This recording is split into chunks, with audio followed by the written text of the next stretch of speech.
बहुत समय पहले की बात है। एक गांव की एक अत्यंत खूबसूरत लड़की, नाम था रत्नावती। ऐसा लगता मानो एक ही सांचे में ढली हो। रूप ऐसा कि अंधेरे कमरे में भी उजाला हो जाए। उस गांव का हर एक व्यक्ति रत्नावती से विवाह करना चाहता था। रूप जितना था, गुण उससे भी ज्यादा। उसने घर के आंगन में 25 हाथ गहरा गड्ढा खुदवाकर एक शर्त रख दी कि जो भी व्यक्ति उस गड्ढे को धन संपदा से भर देगा, मैं उससे ही विवाह करूंगी। ये बात सुनकर सभी बिदक गए। अरे भाई, विवाह करेंगे तो क्या मांग कर खाएंगे? धन संपत्ति सब उसके द्वार पर उलट देंगे तो सिर्फ खूबसूरत औरत को लेकर क्या झक मारेंगे? उस गांव में एक सौदागर का लड़का रहता था। उसका नाम था नवाब। वह अनाथ था, आगे अग्घा न पीछे पघा, बस उड़ता फिरता। रत्नावती का रूप देखकर वह एकदम पागल सा हो गया। घर में जो भी रुपया, पैसा, रत्न, माणिक, मुक्ता था, सब लेकर रत्नावती के उस गड्ढे में डाल दिया। फिर भी वह गड्ढा नहीं भरा। फिर उसने जमीन, जायदाद सब बेचकर उस गड्ढे को भर दिया और रत्नावती से शादी करके सुख से रहने लगा। सौदागर का लड़का नवाब था। घी खाकर दूध में हाथ धोता था। रत्न जड़ित पलंग के मोटे गद्दे पर नींद लेता था। सिर्फ रत्नावती के लिए सब कुछ त्याग कर झोंपड़ी में रहने लगा। जमीन पर सोया और रत्नावती का मुखड़ा देखकर सब दुख भूल गया। रत्नावती भी बहुत चालाक थी। वह तो सिर्फ मन को परख रही थी। पति का इतना दुख उससे देखा ना गया। बाजार से बढ़िया कपड़ा लाकर एक सुंदर पोशाक बनाई और पति के हाथ में देकर 500 में बेचकर आने के लिए कहा। अब नवाब पोशाक लेकर पूरे राज्य में घूमा। जो भी इतनी सुंदर पोशाक देखता और पूछता कितने की है, लेकिन नवाब कोई जवाब न देकर आगे बढ़ जाता। इस तरह वह घूमते घूमते राजदरबार में जा पहुंचा। राजा ने इतनी सुंदर पोशाक देखी और देखकर उसे आएगी या नहीं, यह जानने के लिए वह पोशाक पहनी। फिर राजा ने नवाब से पूछा, सच बता, इस पोशाक को कहां से लाया है? नवाब बोला, महाराज, मेरी पत्नी रत्नावती ने यह पोशाक सिलकर मुझे बेचने के लिए दी है। इसका दाम 500 रुपए है। राजा मन ही मन सोचने लगा कि पोशाक इतनी सुंदर बनाई है तो बनाने वाली कितनी सुंदर होगी। और वैसे भी रत्नावती की सुंदरता की चर्चा राजा के कानों में भी पहुंची थी। अब इस पोशाक को देखकर उसका मन बेकरार हो गया।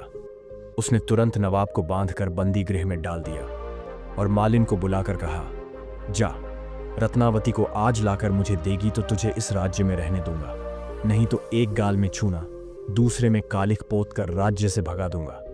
मालिन यह बात सुनकर डर गई और तुरंत रत्नावती के पास जा पहुंची। वहां पहुंचकर झूठे आंसू टपकाते हुए बोली, बेटी, तेरा पति आज दरबार में कपड़ा बेचने आया था। राजा का एक हाथी आज से 8 दिन हो गए। वह पागलों की तरह घूम रहा था। उसने तेरे पति को आज सूंड से उठाकर अपने पांव से रौंद डाला और खून की नदी बह रही है। व्याकुल होकर तुझे याद कर रहा है। तुझे साथ ले जाने के लिए राजा ने वाहन भेजा है। नवाब की ऐसी बात सुनकर रत्नावती के दिमाग ने काम नहीं किया।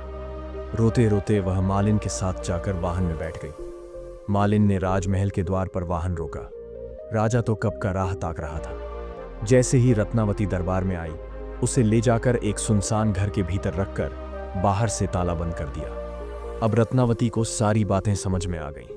वह अनजाने भय से घिर गई। अपनी बेवकूफी के चलते तो घर से यूं चली आई। अब क्या उपाय किया जाए? वह पूरी तरह फंस गई। उधर राजा ने नवाब को जान से न मारकर 500 रुपए देकर विदा कर दिया। नवाब ने घर पहुंचकर देखा कि रत्नावती नहीं है। रत्नावती मुझे छोड़कर कहां चली गई? यह कहकर खूब रोया। इधर उधर बहुत ढूंढा, लेकिन उसे रत्नावती कहीं नहीं मिली। अब तो उसकी याद में वह पागल सा हो गया। अब इधर राजा ने रत्नावती से विवाह करना चाहा। रत्नावती ने देखा कि कोई उपाय नहीं बचा है। अगर राजी नहीं होगी तो क्या राजा उसे छोड़ देगा? लेकिन मन में उपाय सोचकर बोली, अगर राजा इस दासी को अपने श्रीचरण में जगह देंगे तो इससे बढ़कर भाग्य भला और क्या होगा मेरा। झोंपड़ी छोड़कर इतने बड़े राजमहल में रहूंगी। राज्य के राजा को अपने पति के रूप में पाऊंगी। उस भिखमंगे से मेरा क्या वास्ता। और फिर रत्नावती बोली, लेकिन मेरा एक वचन है, 4 महीने तक किसी मर्द की छांव मेरे शरीर पर नहीं पड़ेगी। हर दिन सुबह दीन दुखियारों को कुछ दान खैरात करूंगी, ब्राह्मण को भोजन कराऊंगी, अखंड दीप जलाकर शिव जी की पूजा करूंगी। इसलिए मुझे कुछ धन दीजिए और एक अलग मकान मेरे लिए बनवा दीजिए। आज से जिस दिन 4 महीने पूरे होंगे, उस दिन मैं आपकी रानी बनूंगी। राजा उसकी भोली बातों में आ गया। उसे क्या पता था कि इन बातों में कोई पेंच था। गांव के मुहाने पर एक महल बनवा दिया। दासी, नौकरानी, धन रत्न सब रखवा दिए। रत्नावती वहीं रहने लगी, पहरेदार लगवा दिए। उधर रत्नावती रास्ता ढूंढने लगी। एक दासी को कुछ मुद्राओं का लालच देकर उसके हाथ से नवाब को खबर भिजवाई कि कल आधी रात को तुम राजमहल में आना, दोनों राज्य छोड़कर चले जाएंगे। अब यह बात पहरेदार को पता चल गई। ठीक समय पर आकर उसी जगह वह छुपकर खड़ा हो गया। 2 घोड़े तैयार खड़े थे, एक पर रत्नावती चढ़ी और दूसरे पर नवाब को बैठने का इशारा करके उसने घोड़े की लगाम को ढीला छोड़ दिया। नवाब घोड़े पर चढ़ने जा रहा था कि पहरेदार उसे ढकेलकर खुद घोड़े पर बैठकर घोड़े को चाबुक मारा। रत्नावती तो आगे बढ़ गई थी, इसलिए उसे कुछ पता नहीं चला। सवेरा होने तक वे दोनों उस राज्य से दूर एक दूसरे राज्य में पहुंच चुके थे। अब उस रत्नावती ने लंबी सांस लेकर पीछे मुड़कर देखा तो उसका गला सूख गया। नवाब वहां नहीं था, पहरेदार उसका पीछा कर रहा है।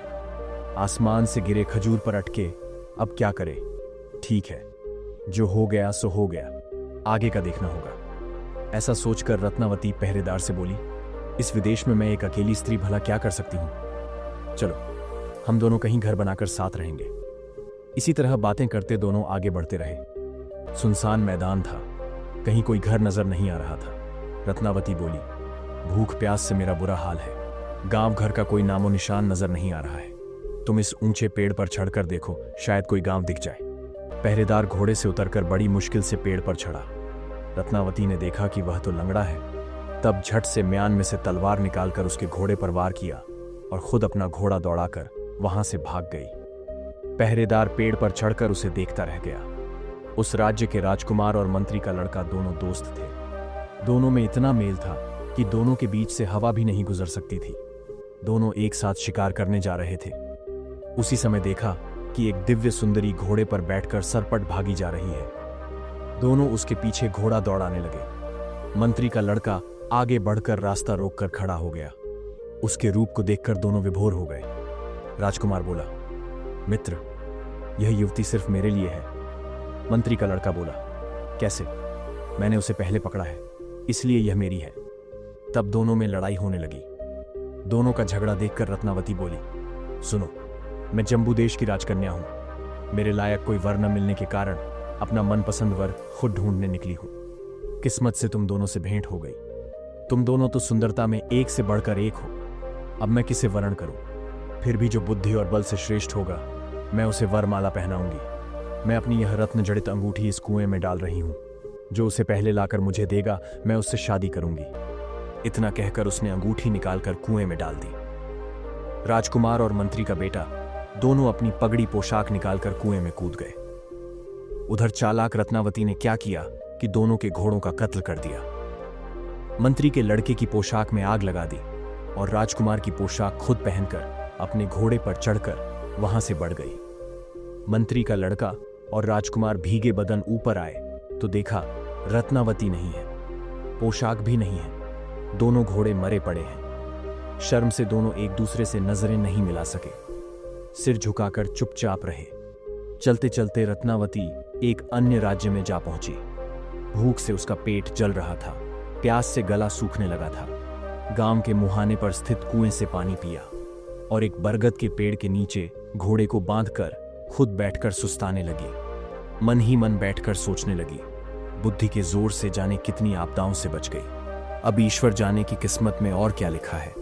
रत्नावती जिस राज्य में पहुंची थी, वहां के राजा की मौत हो चुकी थी। राजा की कोई संतान नहीं थी। अब राजगद्दी पर कौन बैठेगा। हाथी सोने का कलश लेकर एक राज्य से दूसरे राज्य में घूम रहा था। जिसके सिर पर सोने के कलश का पानी हाथी उड़ेलेगा, पूरे राज्य की प्रजा उसे ही अपना राजा मानेगी। इस तरह पूरी रात बीत चली। हाथी के पीछे लोग चलते जा रहे थे। उसी समय हाथी ने जाकर रत्नावती के सिर पर कलश का पानी उड़ेल दिया। लोग जय जयकार करते हुए रत्नावती को राजा बनाकर राजमहल ले गए। अंदर की बात किसी को पता नहीं थी। रत्नावती राजा बनकर प्रजा को पाल रही थी। उधर जिस राजा ने रत्नावती का अपहरण करवाया था, वह उसे याद करते करते पागल सा हो गया। राजकाज में कोई ध्यान नहीं देता। प्रजा उससे बहुत परेशान हो गई, इसलिए प्रजा ने उस राजा को हटाकर नया राजा चुन लिया। राजगद्दी छिन जाने के बाद वह राजा रत्नावती को ढूंढने निकला। उधर नवाब रत्नावती को न पाकर ढूंढता फिर रहा था। दोनों अब साथ मिलकर रत्नावती को ढूंढने निकले। रास्ते में चलते चलते उनकी लंगड़े से भेंट हो गई। उसे सारा हाल सुना।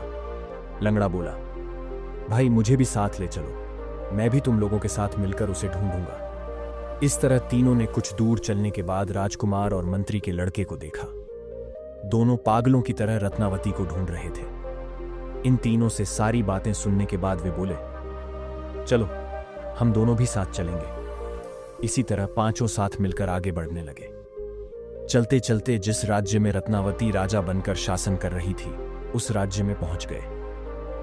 रत्नावती ने एक संतरी लगा रखा था और आदेश दिया था कि जहां से भी कोई विदेशी आए उसे पकड़कर राजमहल ले आना। संतरी इन पांचों को पकड़कर ले आया। रत्नावती ने आड़ में रहकर उन पांचों को पहचान लिया। रत्नावती ने अपनी एक मूर्ति बनाकर महल के द्वार पर रखवाई थी। संतरी को कहकर उन सबको उसी मूर्ति के पास भेज दिया। उधर खुद होशियारी से उन सब की बात सुनने लगी कि कौन क्या कह रहा है। वह पांचों एक दूसरे का चेहरा देखने लगे। यह मूर्ति यहां कैसे आई? संतरी से पूछा तो उसने कहा, यह हमारे नए राजा की मूर्ति है। उसकी बात सुनकर सब जान गए थे कि रत्नावती यहां राज कर रही है। राजा बोला, तू इतनी चालाक निकली, पहरेदारों की आंख में धूल झोंक कर तू भाग गई। तेरे कारण से मेरा मान महल सब छूट गया। आखिर में अपना राज्य छोड़कर मैं तुझे ढूंढ रहा हूं और तू यहां राजा बनकर मौज कर रही है। तुझे अभी सामने पाता तो टुकड़ों में काटकर तेरे खून से माथे पर टीका लगाता, तब जाकर मेरे मन को ठंडक मिलती। लंगधा बोला, मुझे पेड़ पर चढ़ाकर तू भाग गई। तुझे सामने पाता तो एक लात में तेरी खोपड़ी उड़ा देता। राजकुमार और मंत्री का लड़का बोले, दोनों मित्रों के बीच झगड़ा करवाकर हमें अपने जाल में फंसाकर तू भाग गई। घोड़ा नहीं, पोशाक नहीं, किस मुंह से हम राज्य वापस लौटते? राजा का लड़का मंत्री का लड़का होकर भी योगी की तरह मारे मारे फिर रहे हैं। सामने जो पाते तो तुझे भी वैसे ही नंगा करके नाक कान काट कर एक गाल में छूना, दूसरे में कालिख पोत कर राज्य भर में घुमाते। नवाब की आंख से बस आंसू बहने लगा। वह रोते हुए बोला, तेरे जैसी पत्नी क्या मुझे और मिलेगी? इस राज्य में मेरा और तेरा मिलन होगा नहीं। तेरे लिए मैं गंगा में डूब जाऊंगा।